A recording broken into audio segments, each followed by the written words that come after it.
Hello everyone, and welcome to how to make challah for Rosh Hashanah. It is almost the new year, so it's a very exciting time. Making challah using our recipe is really very simple. 7 simple ingredients. And I'm going to show you today not only how to make the dough, but also how to braid it and get it ready for Rosh Hashanah in a round challah. Very simple way. So we're going to begin our 7 ingredients. We need water, we need sugar, flour, salt, oil, and of course yeast. And then we just need 2 eggs for this recipe. 2 eggs for the dough, and then you'll need 1 later to be able to put some egg yolk on top of the challah. Some people call that egg bread because it looks a little different than your average loaf. So we're going to begin with not using a bread machine, just doing it completely by hand, which means we start with our yeast. You can buy yeast in a container that looks like this. It's been a little easier during the pandemic to get this than to get the jars, but the jars are back in the grocery store, so you can use that. This is just the regular plain yeast, and we're going to put 2 heaping teaspoons into our bowl. I have the beginning of a package already started, so I'm going to use this one. You can also buy the packets of yeast, and that would just be 1 packet of yeast. So 2 heaping teaspoons or 1 packet, and we're going to put it in the bottom. It doesn't have to be too big a bowl. We're just going to make 1 batch today. So 2 heaping teaspoons of yeast in your bowl. If you are using a container, make sure you refrigerate the yeast after opening the container. Then we're going to put 1 cup of warm, not hot, not cold, just warm water into our yeast. It just helps to activate it a little bit, bubbles it up a little bit. It'll take my water a second to get warmer. And here we go. So 1 cup, warm, not hot, not cold. You don't need to test the temperature, it'll be fine. And just pour that in there into the yeast, and it'll look a little something like this. And what I'm going to do now is I like to take just a little beater, looks like this, and just kind of blend the yeast in the water. You can tilt the bowl a little so you get the particles of yeast that are on the side. Get them mixed in with the water so you don't really see any of the yeast particles left. And it'll look like this, a little bubbly, all good. We're gonna let that sit for a few minutes. And while we're letting it sit, we're gonna measure out our flour.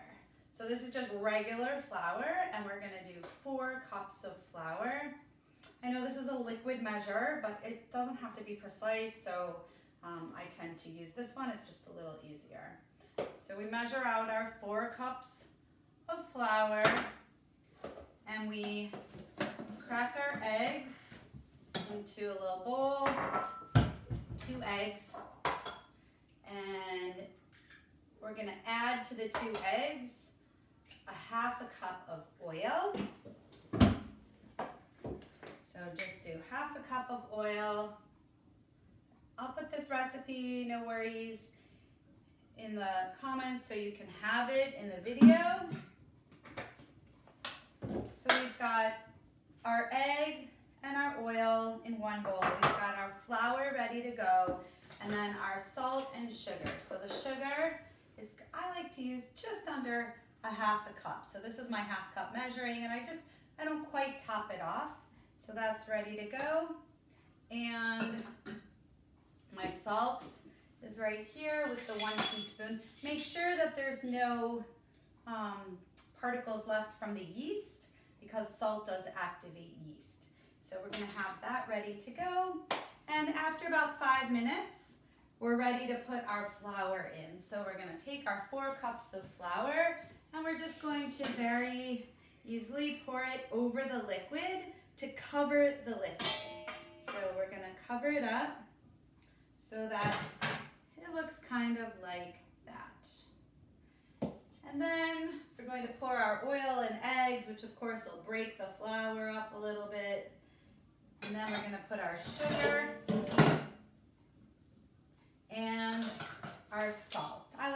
salt last, but it doesn't really matter. So we do 1 teaspoon of salt, and that's all that we need. And now what we're going to do is just with a simple spoon, we're going to mix.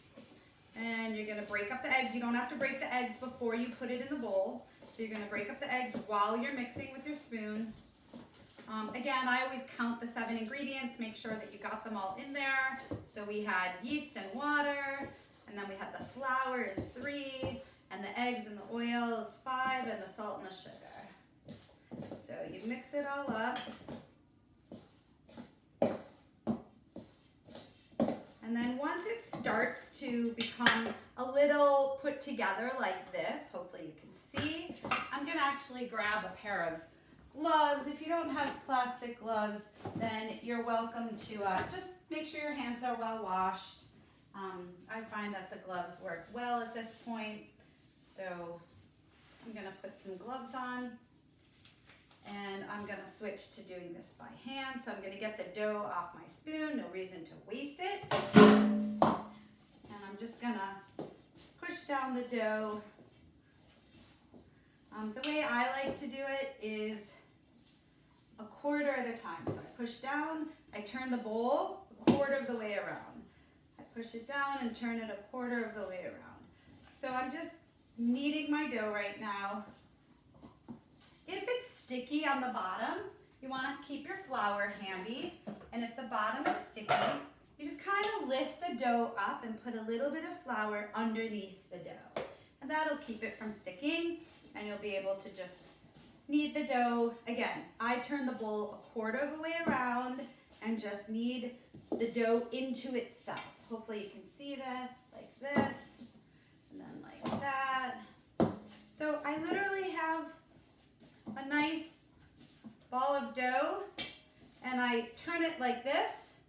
I plop it down, and then we're gonna just take a clean kitchen towel, cover it so that you can keep it dark and it doesn't have any moisture, nothing gets into it. And we're just gonna leave it sit for about an hour, and I'll see you back here in about an hour. So we're back about an hour later, and I'm just going to put my gloves back on, and I'm going to take the towel off that I had here on my dough. I'm going to see how it rose. I'm gonna punch it down. Just play with it a little bit. Okay, you're moving the bowl a quarter of the way around. Just punch it. Punch it. You have a really nice piece of dough now. See? Nice dough. You're gonna let it rise some more. Cover it. And we'll come back again in about an hour to be able to punch it down and braid it. Hi everyone, we're back after another hour of letting our dough to rise. So I'm going back to put my gloves on, and then I'm going to show you how we punch it down and braid it, get it ready for a nice round challah for Rosh Hashanah. So take the towel off, just kind of literally punch it down like it's Play-Doh a little bit. If it's sticky, put a little bit of flour. So you just want to have a nice dough that you get the air bubbles out. And then we're going to take a pan. I usually put a little bit of flour onto the pan, so not too much, but enough that it's not going to stick and nothing will be too wet. So I'm going to put it here, and I'm going to just kind of punch down the dough a little bit. All right. Ultimately, what we want is 4 logs of dough. So I'm just getting the air bubbles, working it with my hands right now, so you can see it's just a nice thick log. So we happen to have a dough cutter. It looks like this. They make them plastic as well. You don't have to have one. So for Rosh Hashanah, we're gonna need 4 equal strands. So I'm gonna use this. You can use your hands if you need to. You don't need a knife. And we're gonna roll out 4 equal strands. Try and make them as round as possible, and if you need a little more flour, you don't want any of it to be too sticky, so roll them out. You don't need to preheat the oven quite yet because we are gonna let it rise one more time after we've rolled it out and braided it. So this is one batch's worth. It's probably about, maybe winds up being about 3 pounds. We can measure it just to see at the end how big it is. We wind up making our challahs usually sometimes about just under 2 pounds, sometimes a little bigger, sometimes a little smaller. Let's see.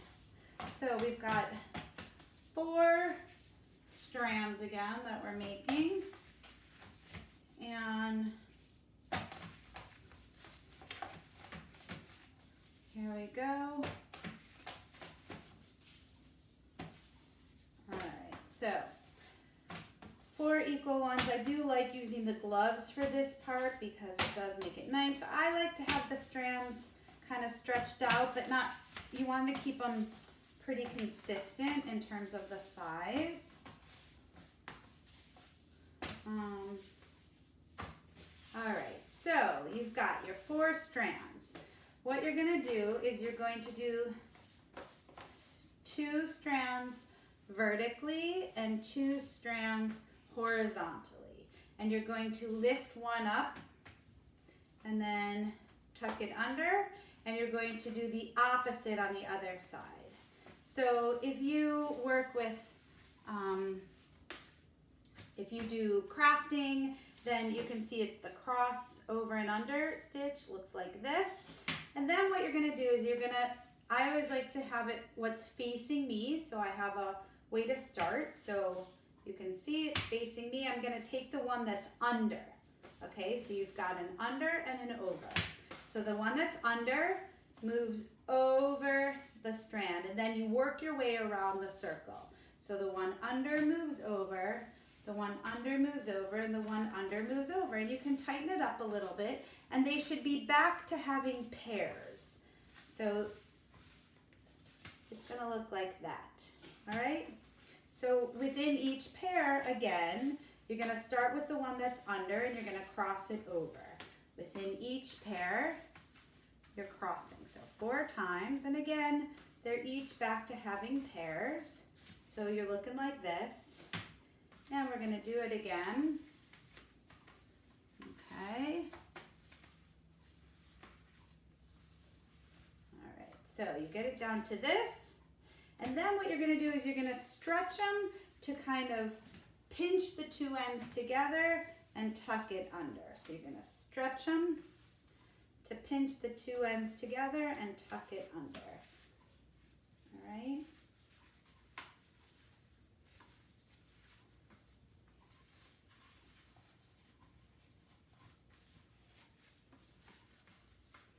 And once you do that, you have a really nice looking round challah.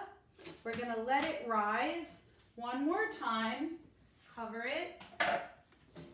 This time you can just let it rise 30 minutes or it can be longer than that. And when you're all done, you're going to take, before you put it in the oven, you're going to take 1 egg yolk, and you're going to put the egg yolk with just a tiny drip of water into a little bowl. You're going to take a baking brush, something like this, and you're going to dip it in here. Don't do it yet because it'll get a little soggy if you let it sit out with the egg yolk on it. So wait till right before you put it in the oven, bake at 350 for approximately 30 minutes depending on your oven. Make sure you leave room for it to rise. You're gonna, before you put it in the oven, baste it with your egg yolk and then just put it in uncovered for approximately 30 minutes, and I'll show you the final result at the end of the video. So here we are, final product, our challah. Beautiful, round, rose nicely. One thing to mention, if you do want, when you're cooking, you can put a piece of parchment paper down under on the pan, and you can put even a little bit of sprinkling of cornmeal on top of it underneath where you're gonna put the challah, if you wanna just keep it nice and clean, no flour on the pan. So this is our challah for today. Rosh Hashanah, and happy happy and healthy new year to everybody. Again, the recipe is posted. Feel free. Love to see your pictures. Shana Tova, everyone.